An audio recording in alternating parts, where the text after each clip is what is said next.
maintained. We've got a great volunteer core of staff that don't traditionally pick up litter to go out into our parks and do that.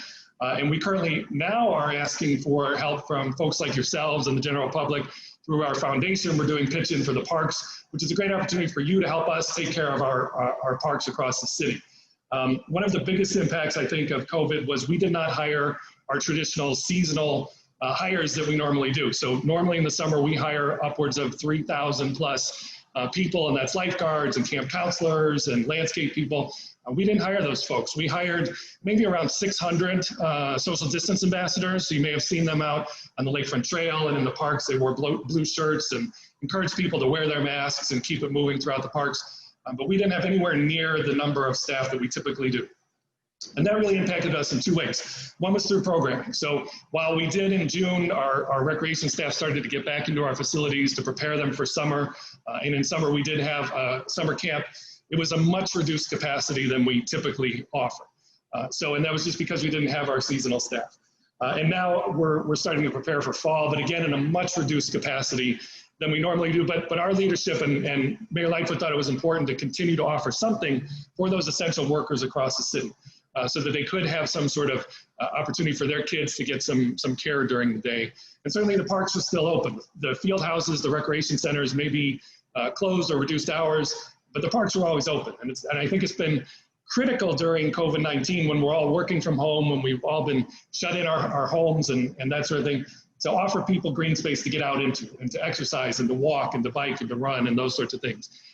Really, I think across the country, we've seen a shift where park and rec agencies are really becoming essential. You know, typically people talk about police and fire and human services being essential, which they most definitely are.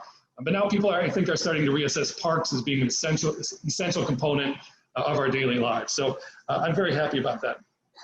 And now as we prepare for fall, we're looking to continue our programming. And so really at the heart of it, the Chicago Park District, we're a recreation agency, obviously, but we're also a conservation agency at heart. And that's what I really want to talk about tonight with you all and share some of the things that we're doing that may not be obvious, and then talk a little bit about some things that you may be able to think about doing either in your business or your home or in your daily lives. So we have a lot of land. I mentioned 8,800 acres of green space across the city. We have a lot of grass to cut. We have a lot of landscape to maintain. So some of the things that we've done in that area is we've really reduced the amount of irrigation and pesticides that we use. I would wager to guess somewhere between only 15 and 20% of our total land area is either irrigated or we use pesticides on. And that's a conscious effort. We really wanted to reduce the amount of water we were putting into parks. And we wanted to reduce the amount of chemicals that we were using. Where we do use them, we try to do what's called integrated pest management, which means we use less harsh chemicals or other ways to reduce the pests and things that are out there. But one funny story on this, a number of years ago, we used to get a lot of complaints about the dandelions in the spring, right? They'd all pop up in the parks, as I'm sure you've all seen. And we started to think about, well, why really are these dandelions out there other than, you know, they do their thing in the spring, right? Well, it's because we aren't using those pesticides in the parks. So we're really making the parks healthier for the kids and the families that use them. And so we started a campaign to educate people about the fact that the parks are healthier because you see dandelions. It's a good thing. And we put together a little flyer that was talk both about what is happening in the parks, but also what you can do in your home to reduce the amount of pesticides you use in your lawn.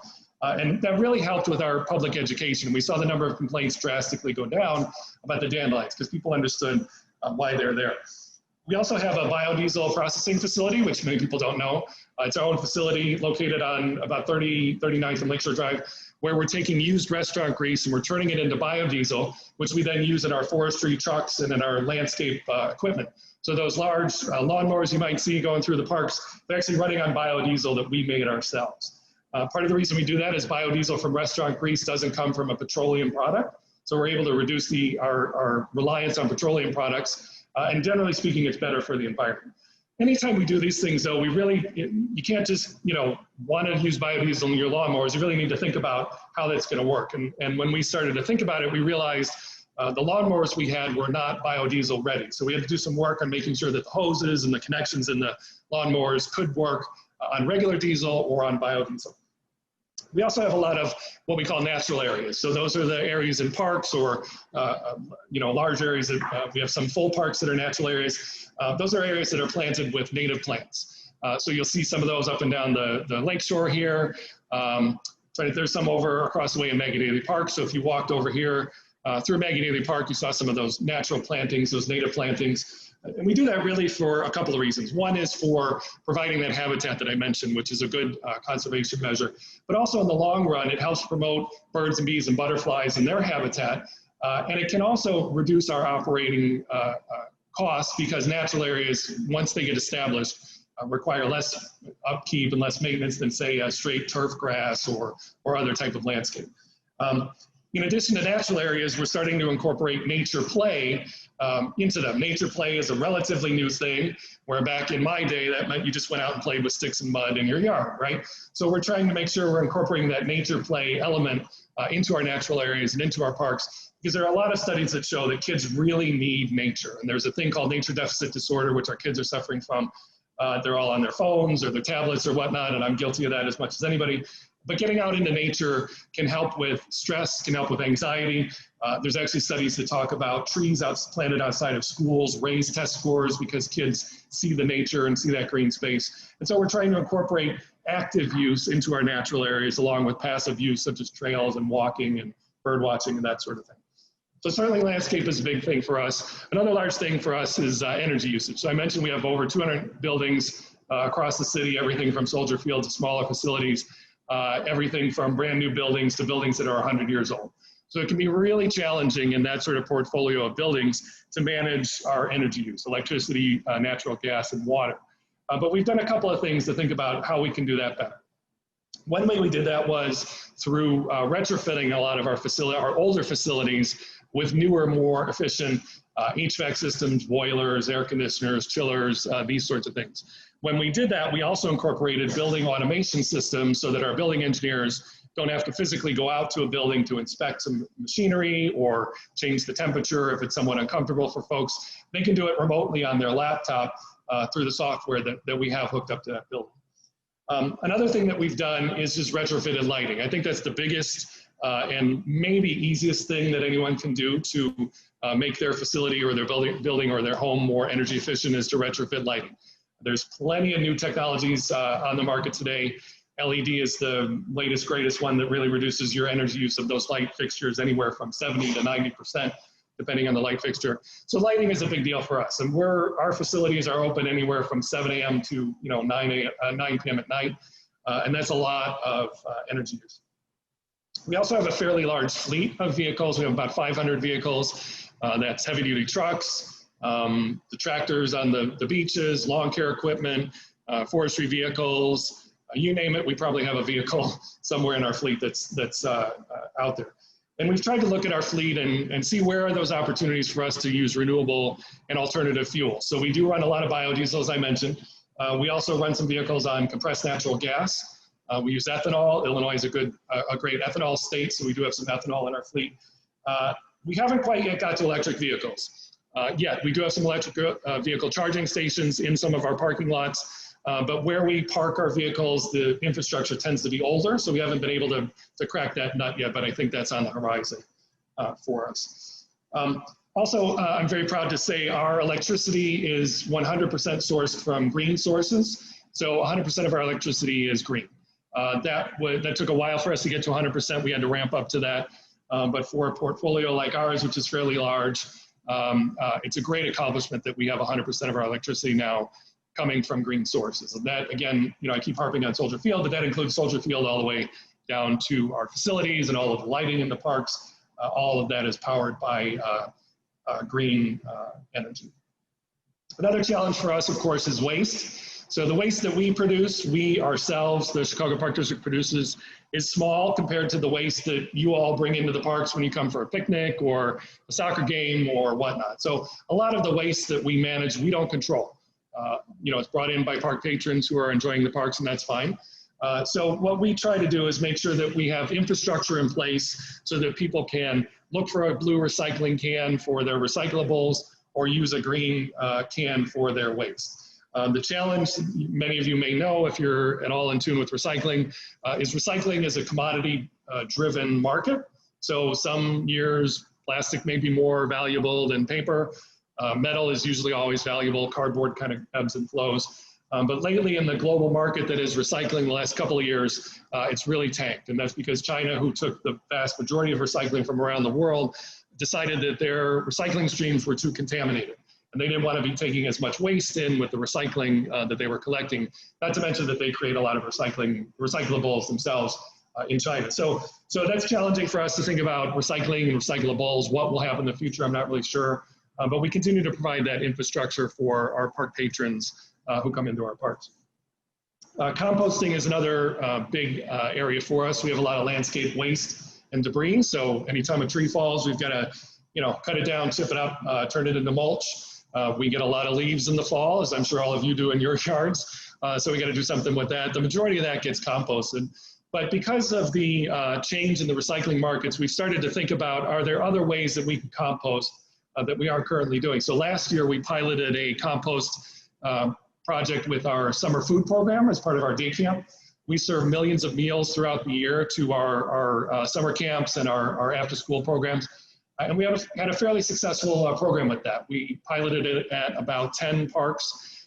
We actually turned it into a game with the kids that were coming into the parks. They were able to sort the materials, make sure the food waste was going into the compost bin, the regular waste was going into another bin. We also worked with our vendor to make sure that the packaging that the lunches came in was also compostable. So we did a lot of on the front end to make sure that the materials that were coming into the park were as compostable as could be. We worked with a vendor who does composting that we knew was reputable to take that material, and in the end had a fairly successful program. Of course, we would have run that again this year, but COVID has changed the landscape of everything that we're doing.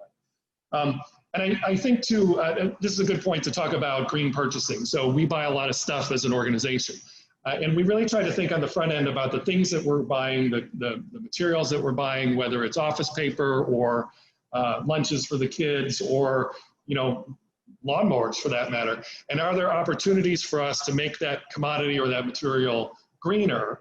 If there are, and there's no cost differential or there's no differential in operations, then it's definitely something that we're going to insist on and we're going to do, because conservation is really part of who we are. We also, in a typical year, this is not a typical year, but in a typical year, have a lot of special events that occur in and around parks. So, a 3 weeks ago, we would have had Lollapalooza right down the street here. That, of course, didn't happen. The Chicago Marathon, which starts and ends in Grant Park, also is not happening this year. So a lot of those special events aren't happening. But we've worked for several years to try to work with those special events and make sure that where they can incorporate green practices as well. And I'll say every special event is a little different. So there's not really a cookie cutter, one size fits all for a special event. But there are some things that we do require. We do require that there's a recycling and a waste management plan in place. We do require that no styrofoam or polystyrene is used as part of the event. And we do strongly encourage education of the attendees at the event of the things that the events are doing to go green. So I mentioned the Chicago Marathon. That's a good one because you'd think, well, you're just running through the streets. How can you green this event, right?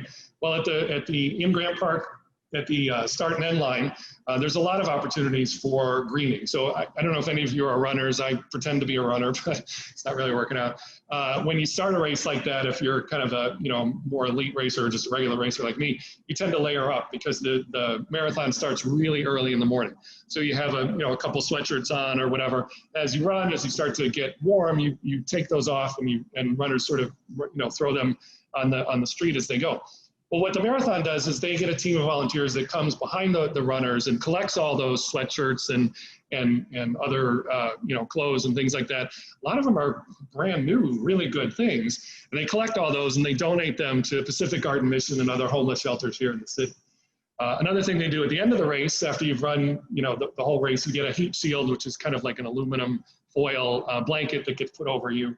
The marathon worked hard to source heat shields that are actually recyclable after the fact. So some things are, some things aren't. They did a great job of sourcing those that are, and then those get recycled after the marathon. And then finally for the marathon, they also do a really good job of composting. So at the end of the race, you'll get your banana or your orange or your fruit or whatever. And they have a green team at the end of the race that really helps runners make sure that they're putting the compostables into the right container so that those materials go off to be composted.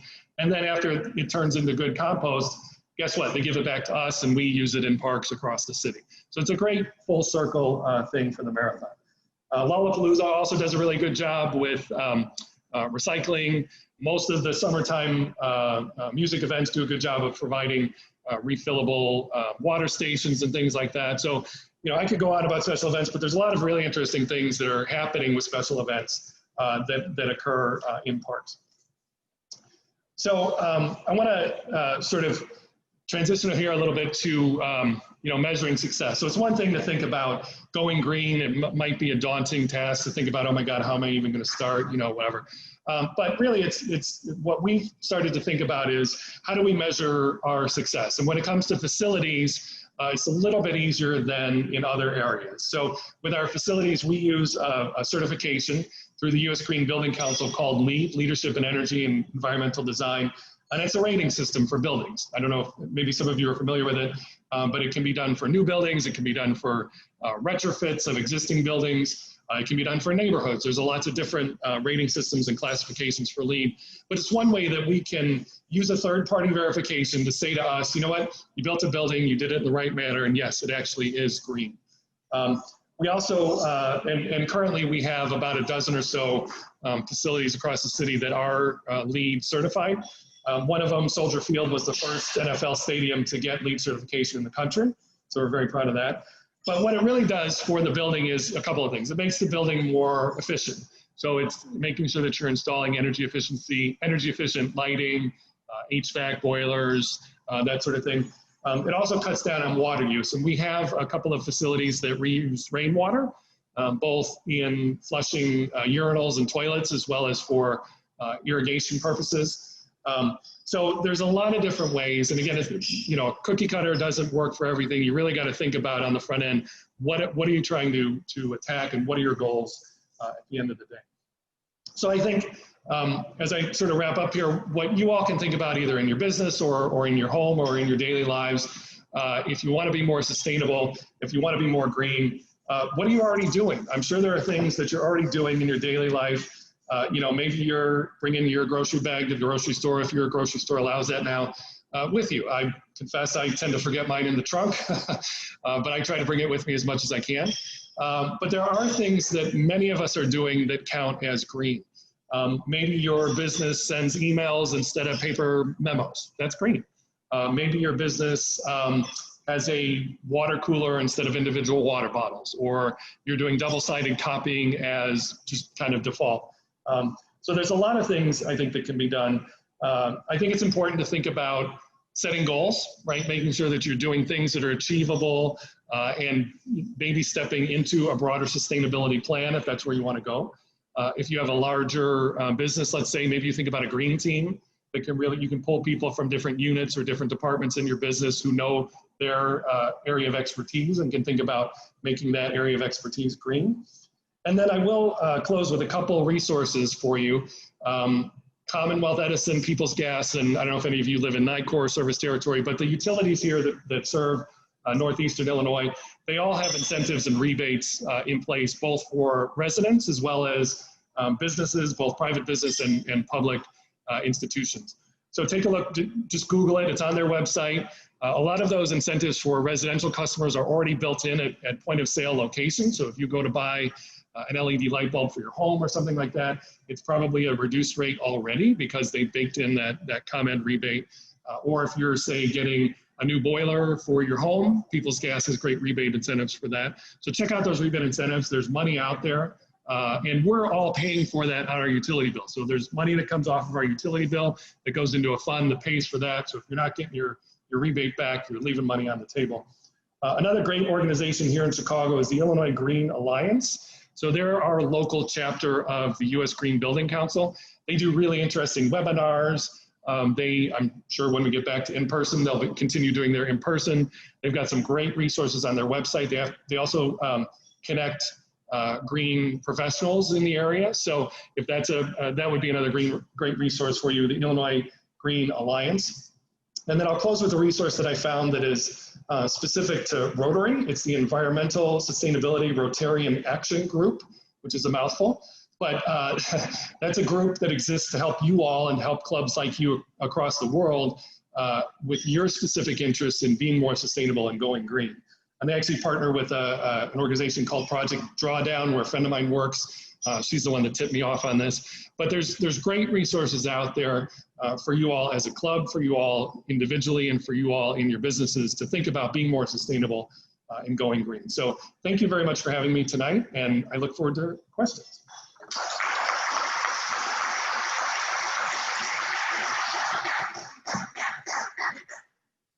Well, thank you very much, Brendan. We are going to have some questions, and the way we're going to do this here to sort of keep this somewhat organized is we'll start here in the room. If somebody asks a question, I'll repeat it so that the folks on Zoom can hear. And then if folks on Zoom have questions, please do put them in the chat box, and I'll try to get to as many as possible here. And I'll pass the mic back and forth. So first of all, any questions here in the room? Okay. So the question is, what is the financial impact to the Park District of all these green and sustainability initiatives? Yeah, that's a great question, and thank you for your question. So I think the shortest answer really is in our utility savings. So using less electricity, using less natural gas because our buildings are now running more efficiently, not having to send our building engineers from building to building to make changes to the building or upgrades. They can work at one location. Some of those avoided costs have really been our savings. And I think when, I'm not going to give you a number off the top of my head because I'm sorry to screw it up, but there have been significant savings, particularly around utilities. With our biodiesel station, we save about between $30,000 and $50,000 a year compared to regular diesel costs, what we would normally be paying. So that one I know off the top of my head. But I think, just making our facilities more comfortable for our patrons is another benefit that you really can't put a price tag on. But when you come into a facility, used to be in the wintertime, the windows would be open, the boiler would be cranked, and it's 100 degrees here, it makes no sense. Now we can really regulate the temperature. We can use, if it's comfortable outside, we can use that outside air because the window's open, that sort of thing. So we have seen a benefit through these green practices. It's a tricky number sometimes to nail. Another question in the room? Yes, sir. Chuck. The question is what can the Rotary Club of Chicago do to help the Park District achieve its goals? So who's taking the money? Yes, that's the Cervical Foundation. I think I got to mention they take donations. No, but seriously, our foundation is running this Kitchen to the Parks campaign right now. So you just right off the bat, if you live near one of our parks, it's a great way to get involved. It's helping us pick up litter, helping us pick up trash. The weather is not going to turn for a while yet, so people will be enjoying those parks. It's a great way to get a group out. There's information on our website, chicagoparkdistrict.com, or you can Google Chicago Parks Foundation, find out that way. I think volunteer opportunities are another good one. So we do run volunteer days in our natural areas. Oftentimes we need help in the spring or in the fall with sort of cleanup activities and that sort of thing. But I think generally speaking, just promoting sustainability. If the business community is promoting sustainability, that helps us in our mission. We can point to businesses that are doing things successfully. We can point to nonprofits or third parties that are doing things successfully, and think about doing it for ourselves or piloting different ways to be more sustainable.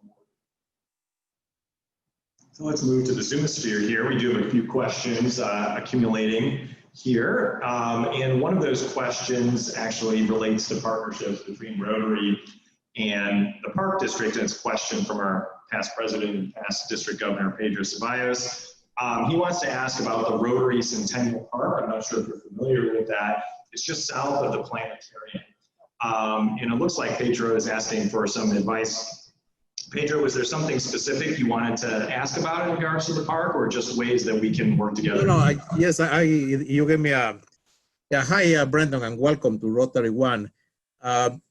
In 2005, the Park District and the Rotary International put a park just south of the planetarium. It's in between the taco stand and the planetarium. And by the flags, there are some big flags there. And we have been trying to spruce that up and making it a little better. And about 5 years ago, we put some benches there. We put six benches, and we also planted some trees. When they set up the park, they put a mark that is on the ground about Rotary, which is really hard to see. So what we would like to get is your advice and see how we can make a better ad for Rotary. They're putting maybe something vertical, and it could be a bicycle rack with the Rotary logo, or it could be just the Rotary logo. But we did work with Bob Arnold at that time. I don't know if you locate him. I don't know if he's still there. He was head of maintenance. He was very good and very helpful. And really, we kind of dropped the ball after that. It's kind of our fault not following up. But we certainly would like to reestablish that connection and finish the project. You can guide us to the right person to do it. That would be really great. Thanks, Pedro. I don't know if there's anything you want to say on that. I'll just add, in addition to the taco stand there being fantastic, Karen or Eric, if you can make sure that he gets my email, connect with me directly, please, and we'll talk, and I'll make sure that I get you connected with the people that can answer your questions. Absolutely. Happy to help. All right, we have a few more questions here as well. So one question is, what is the compost resulting from your efforts used for, and is any of it sold to the public? And then this is not really it's not really a question, but more of a statement. Did you know that one of our deceased past Rotary Club presidents was head of the park district? I actually did not know that. Wes, maybe you can type that in the box and tell us who that is while Brendan is answering the first part of your question on the compost. Yeah, great. So most of the compost goes to our floral gardens. So if you see, the more sort of formal gardens in park areas or things like that, that's where we use the compost for. As far as I know, it's not available for sale. To be honest, it's not a huge amount that gets generated from the marathon or from our composting activities, but for the most part, it is in our floral gardens.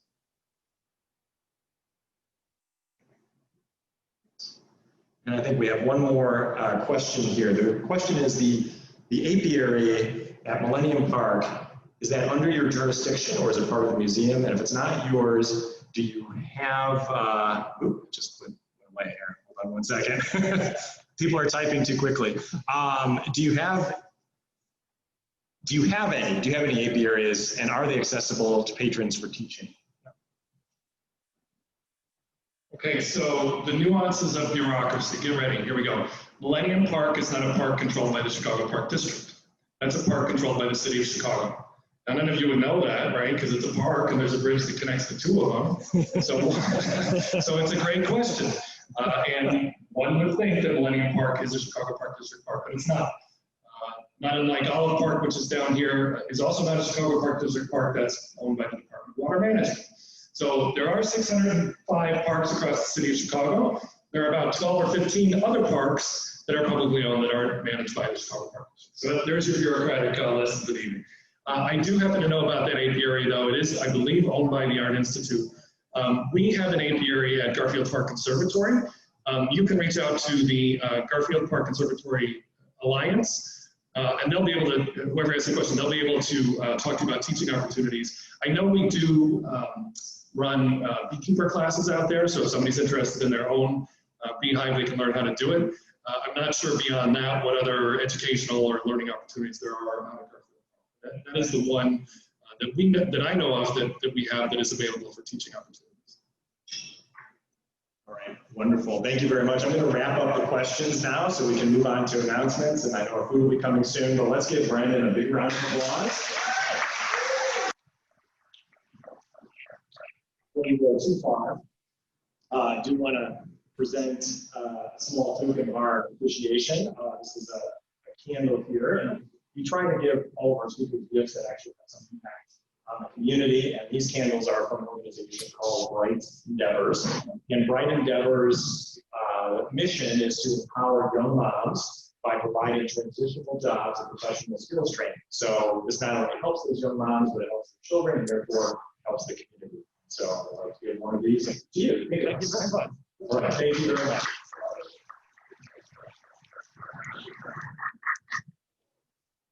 Folks in Zoom are shocked that there's food coming. They're waiting for theirs to be delivered. It'll be coming by ship.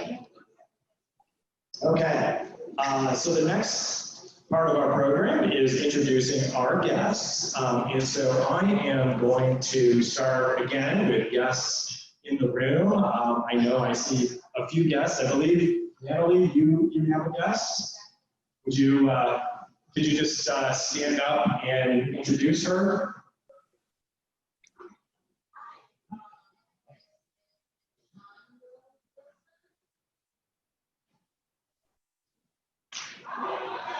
Just tell us your name and what you do.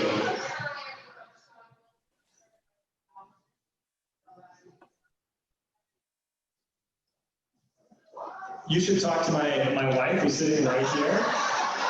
Not what you think. It's not, okay, let me start again. She had a very similar job when she was in Korea.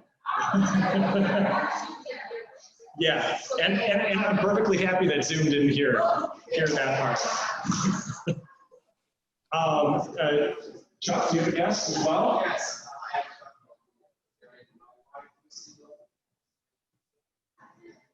Welcome, Lucy.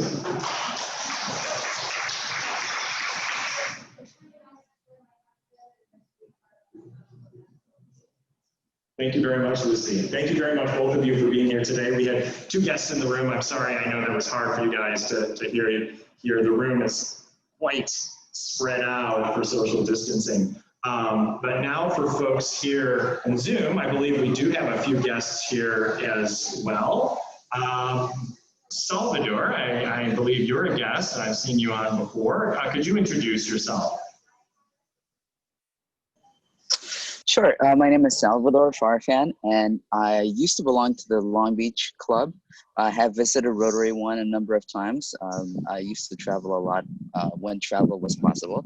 But now I've been able to come visit virtually. So again, thank you for having me. It's our pleasure. Our pleasure to have you. Let's see, who else do we have who's a guest? Is there anybody else on Zoom right now who is a guest and would like to introduce themselves? Okay, well, I'm not hearing any, so I think that's all of our guests for today. So let's move on to some of our announcements. First of all, I wanted to thank volunteers who attended Saturday's West Side Community Cleanup. That was a very impactful project. We had folks from not only our own Rotary Club, but from Rotaract and Lakeview Rotary. There's photos in the gyrator. For those in Zoom, there's photos on the screen right there. Also, our Sentinel Cervical Cancer Screening Center, that is a huge global grant that we're part of. Yeah, Dr. Dyson, our very own UIC doctor, is spearheading, and that was shut down for a while because of COVID-19, but it is once again underway. So there is also an update on that in the newsletter, in the gyrator. I also want to thank everybody for all of your generous contributions for Beirut. We're still certainly accepting them. We've contributed over $13,000 to that effort in Beirut, and I want you all to give yourselves a round of applause. It's really fantastic. We pulled that together in just a couple of weeks, and people just jumped right in. Glad you really sort of were the catalyst behind that, made us all feel guilty in donating lots of money. So thank you for that. So I also want to talk about the Rotary Network. So you've heard a lot about it. You've heard Marshall talk about it. You've heard me talk about it. You've heard emails about it. This is really the way to take your Rotary membership to the next level. This is how you leverage the vocational, the networking, the professional side of Rotary that sometimes we forget about. This is how you learn more skills. This is how you connect. This is how you look for jobs or look for potential employees. So one thing that you should have seen come out from the district and also was in the gyrator, in the newsletter, please look for it. There's a survey. We'd like you to take the survey. We're trying to just get a sense for what people's needs are on the professional side of things with Rotary, and also just to establish a baseline for what you think Rotary's kind of been doing in that world. We don't think we've been doing that well, but we want to hear what you guys think, and so that way we're able to see if we're doing better through the Rotary Network. So please do fill that out. And then also, just generally, to make this a success, we need people to participate. So we need people to sign up to mentor other people in your field. We need employers. We need jobs. Rotarians are great, obviously, because you're all here and part of this organization. So I think you want to have Rotarians working in your organization, in your company. So please do add jobs to the jobs board when you can. Also, there's a call for support in the state of Iowa after the derecho out there. There's a past district governor out there that's coordinating this. It was in the gyrator. Basically, donations or supplies are needed. We can connect you with that. There were sustained winds of over 80 miles per hour. It was essentially an inland hurricane. There's a lot more damage than you may be reading about. You see me wearing my Rotary mask.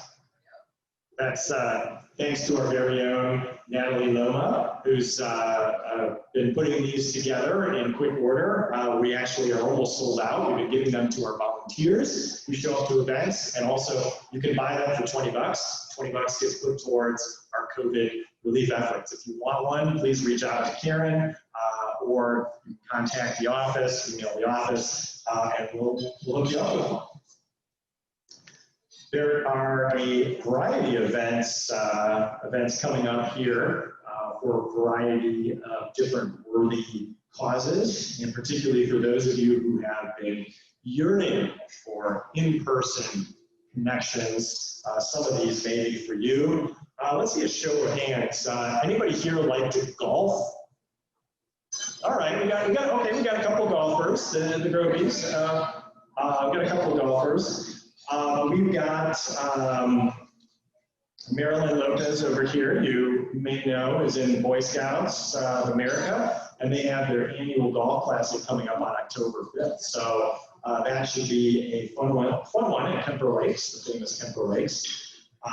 The Rotary Club of Chicago, Lithuania actually also has a golf outing coming up at Old Oak Country Club in Homer Glen, and that's on the district website as well. And then finally, this Saturday, September 5th, the Rotary Club of Chicago O'Hare has their college scholarships fundraiser. And that's just to get together out in Schiller Park. So you can find that also on the district website. Just go out, have some fun, have some drinks, support worthy cause. As always, our committee meetings and board meetings are on the calendar. Please do check them out. Community service coming up on September 3rd, PR and marketing on September 17th. First Tuesday of the month is always the board meeting. In terms of our upcoming meetings, we have some fantastic programs coming up to build on the fantastic programs that we've been having so far already. On September 8th, we have the first of our Sister Cities series. We're going to try to have one of these a quarter because it turns out Chicago has a lot of sister cities around the world. And so we're going to have the mayor of Vilnius, which is the capital of Lithuania, is going to be our guest on that day. He's going to be introduced by the Consul General of Lithuania and Chicago. Also, this program is co-sponsored by Chicago Sister Cities International. So it should be really a fantastic program. And then on September 15th, we have, how many of you have heard of the actor Joe Mantegna? All right, yeah, quite a few of you. So he's going to be Tony Award-winning actor Joe Mantegna, Chicago native. He's going to be our guest on September 15th. So you guys should have a great time with him. So please do join for that one. We'll be all on Zoom. So with that, we are going to move into the four-way test. We don't have the language up here for those in the room in front of you. And I think I'm just going to read it here today just for ease of use because we're in a blended meeting. So let me recite it, but now everybody, certainly here in the room, feel free to recite it with me, or at least move your mouth so it looks like you know the words. First, is it the truth? Second, is it fair to all concerned? Third, will it build goodwill and better friendships? And fourth, will it be beneficial to all concerned? For the folks in the room, please enjoy your meals. We're not certainly shutting the place down for a while, so you can enjoy and socialize. For the folks on Zoom, I think we can keep the Zoom meeting open for a while for those who want to chat. And certainly if anybody in the room wants to come up and chat with anybody on Zoom, you're more than welcome to do that. But otherwise, I'm going to mute the Zoom side in just a moment. And with that, meeting adjourned.